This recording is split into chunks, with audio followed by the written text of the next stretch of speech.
This course mostly focuses on organic marketing strategies that are free, but a lot of people do ask about ads, and it's a common early question among entrepreneurs, so we're going to focus on it a little bit. I'm going to give you my best overview of it without getting into too many details because, again, this is not specifically an ads course.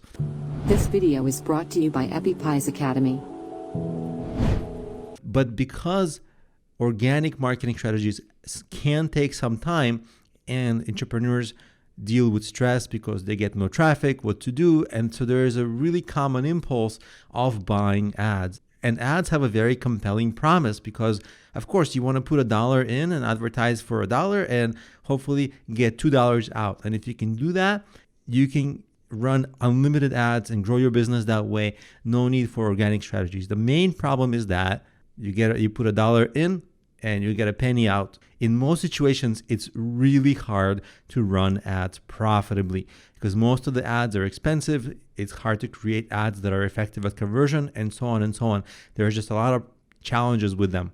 Of course, if you listen to pseudo experts or fake experts on YouTube, they're going to send you to do Facebook ads and blah, blah, blah. But actually, most of the time, you have to be a lot more conservative. So I am usually very conservative and careful about recommending ads to my clients and to my students because, if you just blindly run ads, it's like the fastest way to lose money. So I would recommend to wait for at least two things, and that is, first, you have to know your lifetime value of a customer, sometimes denoted by LTV, and you only get to know that after being in business for a while. You only can know how much money you can spend on ads after you know how much your average customer brings you. And it's not just their initial purchase, it's how many purchases they make during their customer lifespan, or at least their first 6 months or their first year, or at least a month. And of course, you always have to maximize that. Maximizing your LTV will not only make your ads profitable, will make your business profitable. It's just a good practice for your business.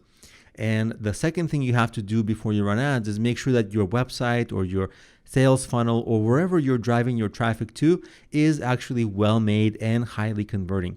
And one mistake I see early entrepreneurs make is they create the ads themselves. I would recommend to go on a freelancing site and hire a designer to create the visuals for you and the ads materials, because if you create an ad or like a video or a image that's just not very attractive because you're not a designer and you just made it kind of by hacking it, but it doesn't look great, it's going to decrease the effectiveness of the ad. Now, what kind of ads should you run? There are so many options, right? Facebook ads, Google ads, LinkedIn ads, YouTube ads, too many options. There's one no-brainer, and that is retargeting ads. These are ads, if you're not familiar with that term, you've seen these ads being shown to you a lot of times on the web. These are basically like if you go to Amazon.com or any other big website, and whether you buy or not, if once you leave that site, for some reason you go on Facebook and then you see an ad for that company shown to you on Facebook. Then you go somewhere else on the web and then you see that ad shown to you. That company whose site you originally visited is running a retargeting ad that is trying to bring you back to their site. These ads are very good because they target what's called warm leads. They target people who've already been on their site, have shown some interest because they've been on their site. And these kinds of ads are typically cheaper to run and are more effective because they draw warm leads. And usually you can't spend that much money running these ads anyway because they only target people who have already been on your website. So it's not like it's going to get shown to millions of people. Most likely you have a relatively small audience who've already visited your site, so you're not going to break the bank running these ads. And you can run retargeting ads on Facebook, Google, Instagram, all the major popular platforms. There's other kinds of ads. Some people just want to run ads to boost their engagement for their posts on social media or something like that. There's two benefits of that. First, of course, you get a little bit of a boost for your SEO if your social posts get shared more, get seen more, have more activity. So it's actually an indirect SEO benefit. But also it's good for your branding. If you have a Facebook page and every post has 0 likes, 0 comments, it doesn't look good.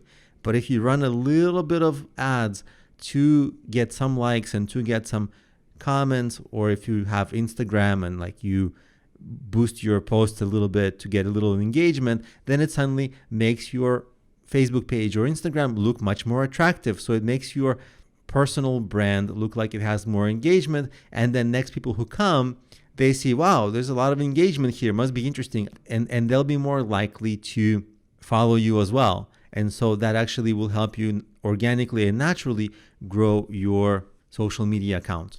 And a lot of people ask, well, can I just buy like 1,000 or 10,000 Instagram followers or Facebook fans or likes from some agency that sells fake likes? There's really almost no need to do that, because you can run engagement ads for very, very cheap, for pennies, sometimes for a cent, if you run ads to countries where advertising isn't expensive. So for example, if you advertise in United States or the Western world, the ads are very competitive, so they're expensive. But if you advertise, and I'm sorry for the term, like in third world countries, and I don't like using that term, but there's just not a good way there's no other good term to use this. So like maybe countries that are very, very impoverished. Of course, advertisers aren't bidding to run their ads there. So you can run ads there for pennies and get a lot of engagement very cheaply, and your account will look like it has a lot of activity.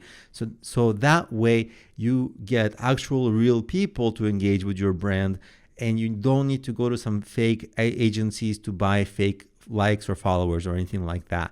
These would be real people at least. Now let's talk about other types of ads. Just to make it easier to understand, I would separate the different ads into two categories. Push ads that you just show to people who are cold leads and you don't know much about them, or you think you do, but at the end of the day, it's hard to know like if they're really shopping. Or pull ads. So there's pull versus push. The pull is usually when they're searching. When they're typing something into the search engine, they're telling the search engine two things: what they want and when they want it. So we know a lot about them. We don't have to guess. If you guess, oh, my potential customers are between 40 and 50 years old and they like sports and they don't like this and that, those are guesses more or less. But the search-based paradigms, there's a lot of things you know for a fact because they're literally putting that into the search engine. So when you look at ads on YouTube, YouTube has search and you can run search ads. Those are fantastic. Search I like for a lot of types of things because these people, we already know what they want and the timing is perfect for them, especially for people who are shopping for something. And you can also run display ads, kind of just showing your ad before other videos play. I like those a little less, but search-based ads I like. And overall, YouTube is very cheap per view. You can get a lot of views for pennies. On the other hand, LinkedIn, these ads are expensive. It often costs dollars per click. And for most businesses, they're rarely used. But if you target some kind of a B2B situation, that might be applicable for you. But in most cases, they are not a high priority. Of course, Google search is probably the most popular type of ad that there is. It's good because, again, you know what the people want. And for that reason, they're really good leads. But it can be very expensive in most niches, dollars per click very often. And of course, there's a different kind of a Google search type of ad specifically for products. I'm going to quickly show you what those are so you know what I'm talking about. I just searched for a product-based search. For example, I said, buy grout cleaning product. Grout is just kind of it's just a specific cleaning. So what you see here is these pictures. They look like Google images almost, but they're not. You see, it says sponsored. These are actually ads for products. And if you look at it, you'll see Bloomingdale's, Amazon.com. So essentially, these are actually product ads. So if you sell a product on your site, it's very likely that these ads can work for you. And these are Google Shopping ads. You see on the bottom here, these are typical Google ads. So I'm not saying that for products you should run these kinds of ads, but certainly these kinds of ads. These are specifically made if you are selling something and you can check out on your site. Also, a lot of people ask about Facebook ads. That's the very hot topic today. Of course, you have to understand the difference between Facebook ads from a page and from a group. If you have a Facebook group, you cannot run ads. if you have a Facebook page, you can run Facebook ads from Facebook pages. Typically, pages have less organic engagement on posts, and groups have more organic engagement on posts, but you cannot run ads to the groups. So you have to populate groups in different ways. But for Facebook pages, like a business page, you can run ads from there. And of course, Facebook owns Instagram, so you can run Facebook and Instagram ads from the same setup. It would be the Facebook ad manager. You can just Google for that. The problem with Facebook is that you don't know if the timing is right for your customer. Kind of the same as LinkedIn. You can target them, sure, but maybe they'll see your ad when they're in line in a store or they're watching some cat video. You have no idea. You don't know if they're shopping, like for example, socks. How many times are people shopping for socks per year? Maybe a couple of times a year, maybe a total of like 30 minutes per year. So it's impossible to get a timing right with Facebook, but you get the timing right perfectly every time with Google. And that's why I tend to always prefer Google-based ads and search-based ads. And that's why I always prefer search-based ads if they're applicable. And of course, you want to ease into ads. Don't overspend right away and experiment, because just plowing into it and running ads is most likely going to not be profitable. Where ads become profitable is like a multi-layered approach where you really figure out your targeting, then retarget, and then hone in on your target market, and then eventually kind of have like a multi-layered, multi-ad type of situation where you hit your potential customers with multiple kinds of ads at multiple times, and then they warm up to you and then they engage, especially on social media.